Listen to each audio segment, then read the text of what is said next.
Bill. Al Bernstein with you now. The last 3 times these two fighters have met, Pernell Whitaker has come away with victories, the big one in the Pan Am Games.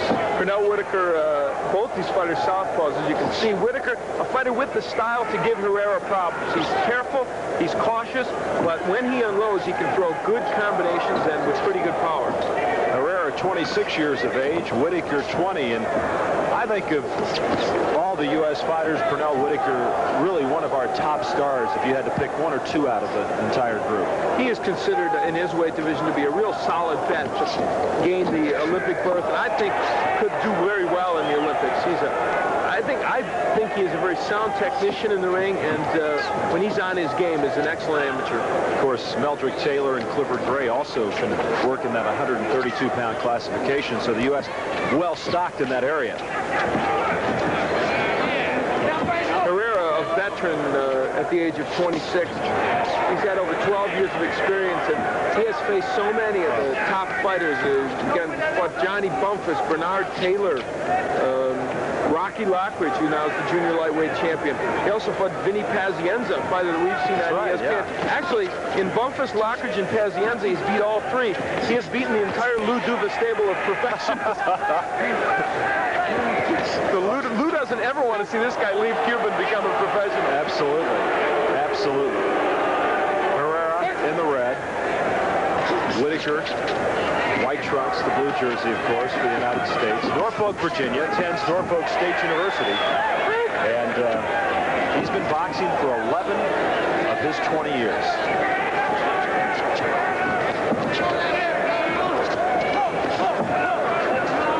Whitaker, a good body puncher, and he went downstairs with the right. We're seeing some of Herrera's hand speed. He's a good combination puncher. Good left hand by Whitaker.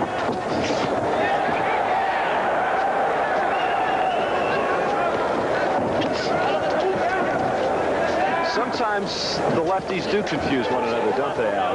They stopped there for just a moment and kind of looked at each other and tried to get a handle on exactly what they were doing. Yeah, I think you're right. It's almost discernible. You can tell that the wheels are spinning and they're saying, what can I do to get through to this guy? It's like your entire life you work against that right hander, all of a sudden you get that left hander. It's like you're looking in a mirror almost. And there you saw them both miss straight left hands, a testimony to what you were saying. And they both came with overhand lefts, some missed too. And that was a quick hit by Herrera on the break by the referee. Winding down to the conclusion of the first round. Lightweights, Pernell Whitaker from Norfolk, Virginia, and Angel Herrera of Cuba. During the Suzuki knockout. And they're going to count it as a knockdown. I think legitimately so. He wasn't hurt, but he was hit with a right hand that knocked him off balance. And it's a shame in a way for Whitaker because he was having a very good beginning in that second round. If you go back to 1980, Al, Herrera was very successful in the Olympics, was he not? I think it was against Demianenko. That's right, the Soviet Union. And he won the gold medal in 1976, also beating Davy Armstrong along the way in what was a very controversial decision. I remember that. And Pernell Whitaker has been up against the Russian fighter Demianenko. As we saw here on ESPN in the USA against Soviet Union, he won a decision last year. Yeah, that was about that we broadcast, and I thought in that fight Whitaker looked very good. He and Herrera are evenly matched fighters, despite the 3 wins in a row by Whitaker, and we're seeing evidence of that in this fight.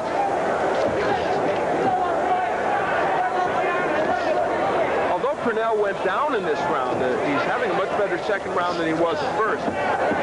The last time that Whitaker lost to Herrera was back in 1982 in the World Championships. He lost on points in the finals for second. So 3 straight victories since then for Pernell Whitaker against Angel Herrera. Good left hand by Whitaker.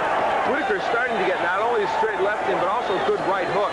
And in this round, he has jolted Herrera several times. So Herrera in 76 and 80, a successful Olympic competitor. Will 1984 be as successful as those past 2?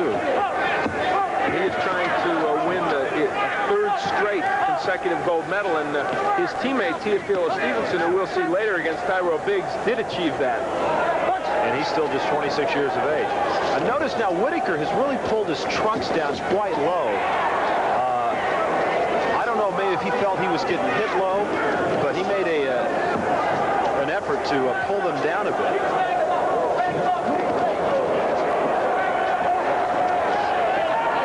Whitaker misses.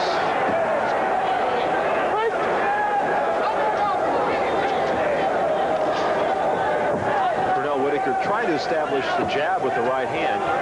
And Herrera's showing him a lot of good movement, not letting himself be a stationary target for that jab. I think it's important for him against Whitaker. I think Whitaker's stronger on the inside, and Herrera can't really fight him there that effectively. This has been a very close fight so far. Whitaker did go down. He's standing 8 count at the beginning of the second round. Right hand lands by Herrera as we complete 2 rounds from Reno, Nevada. Pernell Whitaker, he did suffer this flash knockdown at the hands of Angel Herrera, but he got up to perform very well. Angel Herrera of Cuba and Pernell Whitaker. Whitaker doesn't waste any time at all. Young man out of Norfolk, Virginia, immediately got inside and landed the right hand.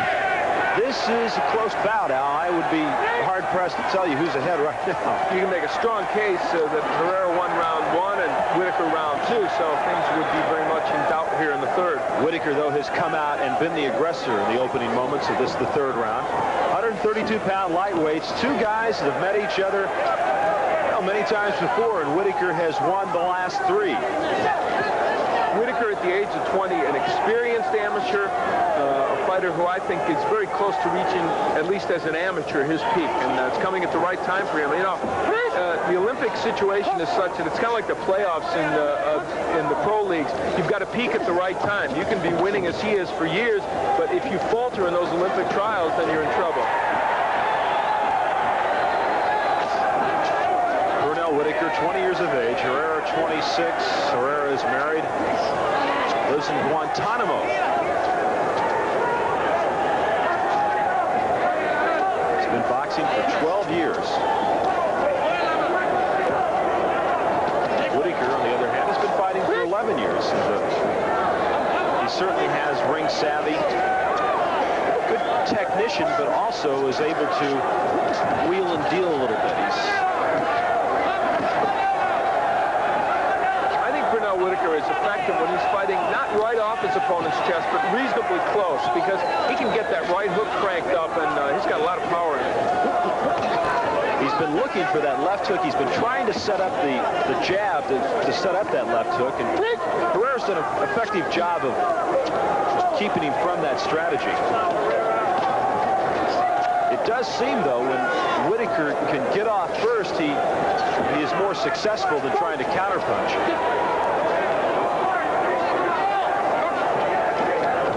Very much in doubt, and the last minute or so, this fight could easily turn it one way or the other. And Whitaker that time just pulled Herrera down.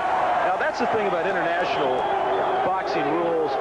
That knockdown won't be considered any more or less than simply what it was is a good punch. Just because it was a knockdown, that doesn't mean that if it came down to a close decision that Herrera would get the nod. It shouldn't be, according to the way the amateur rules go. Sometimes I think it depends on the official, but it shouldn't be. Good right by Herrera. Fine exchange right there. And round 3 has not offered us much in terms of a conclusive outcome of this fight. Well, less than 20 seconds to go. A very even fight. Let's see who finishes with a flurry here at the end to maybe make a lasting impression on the judges. They both just trade punches.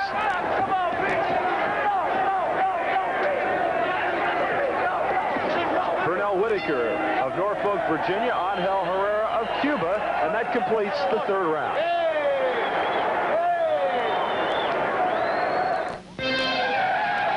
And Pernell Whitaker has won the last 3 against Angel Herrera. Will it be 4 in a row?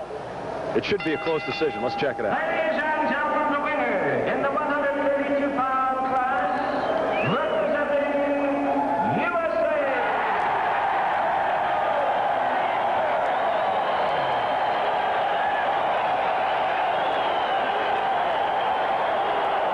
Pernell Whitaker, the winner, and Angel Herrera, the loser for the 4th consecutive time to his American cap.